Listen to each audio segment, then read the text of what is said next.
Yep, Atlanta's number one hip hop station is Hot 79. Your Dirty J Nix Fly Sky on the radio. DJ Cash, the Fly Haitian Kid. I'm in the building. You know what I'm talking about? Look, hey, model money's in full effect. You know what I'm saying? Big Booty Judy's in the building. What's happening? So where did you I get don't this- know about this model thing though. I mean, you're an entrepreneur. I mean, the segment is called Model Mondays. Okay. But you are definitely a boss and been doing your thing. And you definitely have a big booty, too.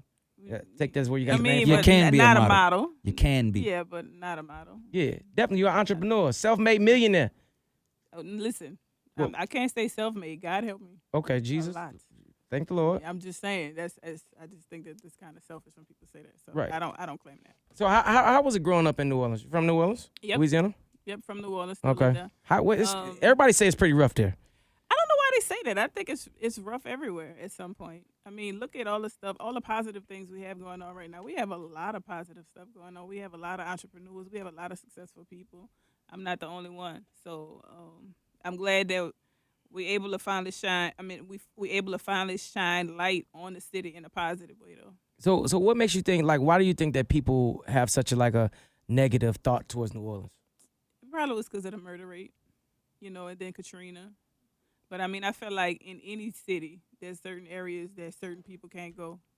Like I'm not scared to drive at night or anything. Right. And then after Katrina, when a lot of stuff was deserted, people were going in areas they shouldn't have. Not saying anything should have happened to them, but it's kind of the rules wherever you go.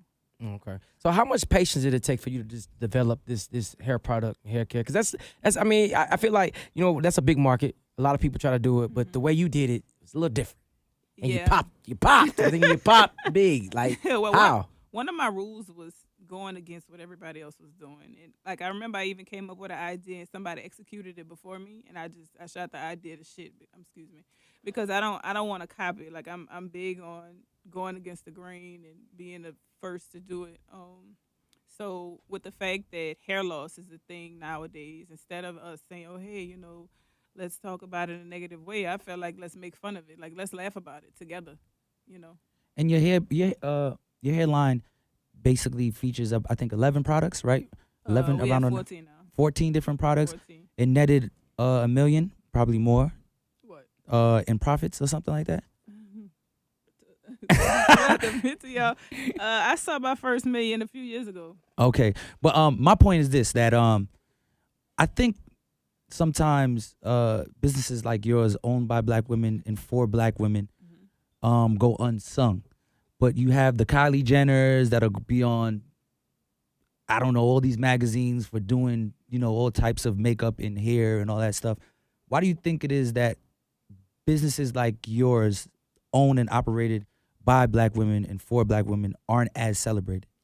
I feel like honestly nowadays we have been celebrated a lot. We have been. I mean, me and a friend of mine did Essence. Like the Essence called us and asked us to speak. I think Kylie Jenner per se, she's trending right now because it's like she broke a record. Right. Like that thing that she did is not easy to do whether you're famous or not. Like you have a lot of people that are famous that haven't achieved that. So, because I know a lot of people frowned upon the cover of Forbes when it said self-made. And I just felt like I think the focus should have been on the actual fact that her company about to be worth $1 billion. Yeah. But I heard there was I don't remember the exact name of the young lady or the business, but African American woman. yeah, her business did more than Kylie's, and it didn't get nowhere near as the publicity as Kylie's did. I think it happened a little bit after, or maybe if it Gotcha. was right before, and then they also were saying that it wasn't up against it because she had investors. Now I don't know that to be the truth, but that's why they were saying it didn't get as much recognition. Gotcha. So, but I just feel like right now women are on the rise. Women are very supportive of each other. Like everybody, to me, it's not how it used to be. I mean, I'm a person that represents women empowerment and helping each other out, and I think we in a day and age for that. Like you don't have as many people being catty. It's like we reaching out to each other, pulling each other up the ladder. That's what I feel like. That's where we are. Okay, so being a Black woman, like just to even have this business idea, was it hard for you? Do you have investors that invested in your company? No. Okay, so it's all you. I'm definitely self-funded. Wow. How the Self-funded. hell was that? What? I did a tour, a 7-city tour earlier this year, teaching people about Instagram, social media, marketing, all the rest of it. You don't have to have a lot of money in the beginning. You have to just be smart about it. You got an iPhone, you got an idea, use hashtags, know the right time to post. If you got somebody in your city that's popping, do something for them for free so they can post you if you ain't got the money. It's like there's so many different creative ways about doing it. Everybody think you got to be funded or you got to have all this money, and that's not true. So this was just all just a what was the whole process? Was it woke up? I'm tired of doing hair. I've been doing hair all my life. I never wanted to stop. I never wanted to, like, they had to pull me. I had to get pulled from behind the chair after I was making millions. Like, it was because I had so many people that I had been doing, and they were used to me. They didn't want to go to nobody else. I think I got down to like 5 clients that didn't want to let me go, and I was going in 1 day a week, and it just got, listen, you got to stop, because it started interfering with the online thing, and I had to fly out of town, or I had to have a business meeting, and this 1 day was interfering. But for me, I was doing hair, and I saw that there was an epidemic of hair loss. So I try to play into creating something to go along with it, because a guy that I knew had a line of products, and he just kind of handed his chemist over to me, which was great, because I had to go look for none. So we worked on it about, I don't know, 18, 19 months until I really liked it, because the first one was too thin, the other one was too thick. And from there, I didn't expect it to turn into what it turned into. Right. So, but it happened. Why do you think? I read a Fortune magazine article, and it said black female women are the fastest group of entrepreneurs in America. Why do you think that is? I think it's because of lack of support.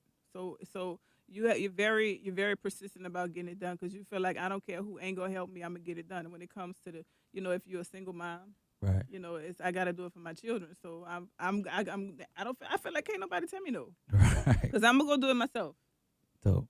So I mean, I'm just kind of like amazed, and the reason why I say that just because I think so many people have dreams and have aspirations in life to be better, to do better, but you actually went out there and did it. Like, what was that process like? I mean, what made you decide to even start your own hair product line? Is it just because you was working in the chair and you seen products that wasn't that good, or? No, I just felt like there was a need for it, and I was trying to add a little bit of revenue to what I already had. Because at the time, it was like, okay, well, I can sell this for this much more. It's gonna be an upsell. So if I charge somebody $250 for a sewing and charge them $15 for a spritz, it's gonna be $15 more. But then once I got into the creative side of Instagram and promotion and content creation, and I saw just how much money was being made in retail, it was like, oh, like this could be something, And then I just went for it. So what was your execution as far as Instagram? I mean, because you're definitely a beautiful young lady. You know what I'm saying? So was part of that something like, you know what, I'm fine. Let me see what I can do. Let me work these assets. No, I had a grand opening for my salon. I hired Shekinah to be the host of the grand opening. And when she did the promotion for the grand opening, and I saw what it did for my followers, I said, why don't I use the same tactic and put it into the hair products? And then the first thing that I did was I hired comedians in the immediate area of New Orleans. One of them, it was a barter system. I did her hair for free. She did promo for me for free. So I came up with a series called The Edge Police, and so we got little cop uniforms from Party City. We ran around the city on real time with phones, like a cheap cameraman, and we ran in people's house talking about their hair, and we made an Instagram series that did really good. I did like 4 or 5 seasons of that, and I just tried to come up with different creative ways because it just kept growing. Wow. So I just learned how to monetize Instagram. So, I mean, and this was just all you just like going out there and like learning it yourself. Yeah. Nobody taught you just how to do all of this stuff. I can't say that. I could say I have friends that might know Instagram just like I might know business. So if we sit down and talk, they might tell me something about, oh girl, did you they changed the algorithm. Did you see that? Be like, oh listen, did you check your website? They got a new app. Just stuff like that. Okay. So you recently opened a salon, East New Orleans. What made you open this salon? I recently closed the salon. You recently closed it? I actually gave it to my best friend who wound up growing out of it, and she got on with house. So I had a salon in New Orleans East from 2013 until January this year. Okay. So any other salons you want to open up, or are you pretty much done with that? No, I have a warehouse that I ship my products out of, and that's all the salon you need, huh? You got chairs in the back of that thing because you seem like a hustler. Well, the revenue is different. Right. I bet. The revenue is different. There's a cap. Like there's a cap when you come to salon. So once I learned how to make money more effectively, I did it that way. The city seems to be like really rebuilding. Like the whole New Orleans, it seems to really be like getting back on its feet. The economy seems to be like from the outside looking in. It looks like, has the city recognized which the kind of boost or the help you've given to the economy in New Orleans? Yeah. The city's giving me a proclamation. I've recently been in a meeting with the new mayor. We have a new mayor, and we're up to something. So the city is very supportive. The city is actually in my top 3 financial supporters when it comes to my online sales. Wow. So it's real. It's crazy how positive it is, because you would think that it would be the opposite, Right. but it's like they stand behind their own. It's because they feel like I'm representing the city. Right. And I know your product. When you made it, I'm guessing that you had black women in mind when you made it. But do white women use your product as well? Yes.